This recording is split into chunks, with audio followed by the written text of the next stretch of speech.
Deadpool is a character that has become synonymous with breaking the fourth wall, cracking quippy jokes, and having flashy fight sequences. And while I understand why these humorous and badass moments are what largely define the merc with a mouth, I actually think his emotional depth goes far too overlooked, because he is truly a character built on trauma, almost similar to Wolverine in a way.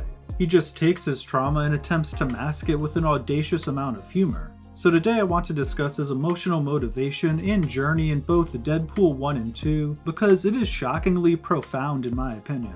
And I've been openly critical of Deadpool 3 in a few videos now, so I want to also explain why I emotionally resonate with his first two films far more than his third.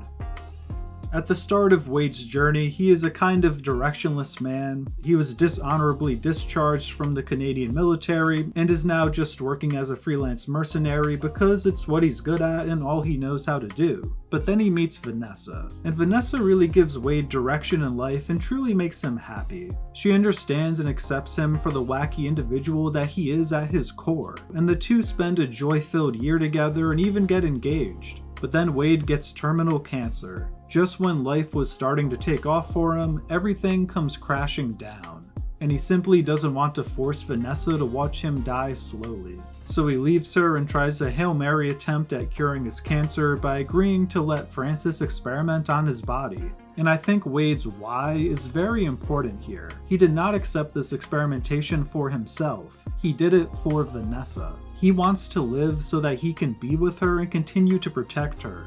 Even his decision to ghost her before trying this treatment speaks to this, because he is attempting to protect her from the emotional grief of slowly watching the man she loves die. And I think this reveals Deadpool's true nature, at least to those close to him. He is extremely kind and caring, but he is also a character that carries deep shame. Post-experimentation, he is ashamed of the way he looks, all scarred up from head to toe. It's almost as if the damaged man that was on the inside is now showing and available for everyone to see, and for himself to see every time he looks in the mirror. And I think this shame is reflected in how long it takes him to reveal his new face to Vanessa. He doesn't until the very end of the film, and even when he does, he has Hugh Jackman's face cut out and stapled over his own. But as we all know, Vanessa loved Wade for who he was, damage and all, so the scar tissue doesn't scare her off, and the two lived happily ever after. Or at least they did until we got to the second film. You see, the first film did a great job of establishing Vanessa as Deadpool's person, the individual that truly gets him, accepts him unconditionally, and gives him true happiness and peace. And the first film was largely about Wade deciding he wanted to still live because of her. So she of course dies in the sequel, and this naturally sends Wade into an emotional spiral. He finally found the one person he wanted to spend the rest of his life with and start a family with, and now she's gone. And simply killing the men responsible does not rest Wade's wary mind. All he wants to do is join Vanessa in death, but the sick irony for Deadpool is that he can't die. His powers won't allow him to.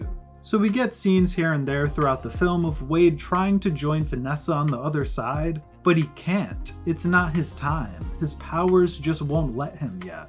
And so he vows to save Russell from becoming a villain and makes this his temporary new purpose. Vanessa and Wade had just decided to start a family before her tragic death, so I think Wade in a lot of ways starts looking at Russell like a son. He wants to protect him because he knows it's what Vanessa would want him to do.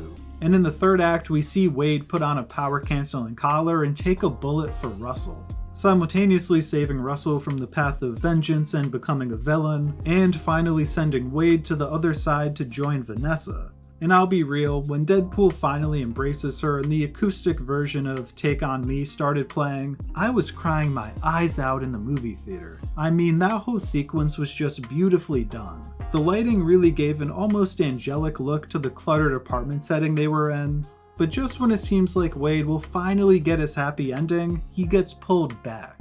Because the new family that he had slowly developed over the course of the second film still need him. So Vanessa tells him that she'll wait for him and sends him back with a kiss. And I think the main reason this moment hit me like an emotional ton of bricks is the fact that we essentially established over the course of these two films that Vanessa was Deadpool's reason for living. Without her, it was meaningless. And only at the very end of Deadpool 2 did we as an audience and Wade himself realize that this sequel was really just a long journey for Wade to find another reason to want to live. And for as funny and action-packed as every Deadpool movie is, this sort of emotional weight is what truly makes the first two Deadpool movies special in my opinion. This sort of exploration into his trauma and forcing him to emotionally evolve past his need for Vanessa is fucking beautiful. Well, if you made it this far, please let me know in the comments, of the three, which Deadpool movie is your favorite? And when do you think we'll see the merc with a mouth next on the big screen? I hope you enjoyed this video, and if you did, please feel free to drop a like and subscribe for more Screen Stories content. Until next time, peace.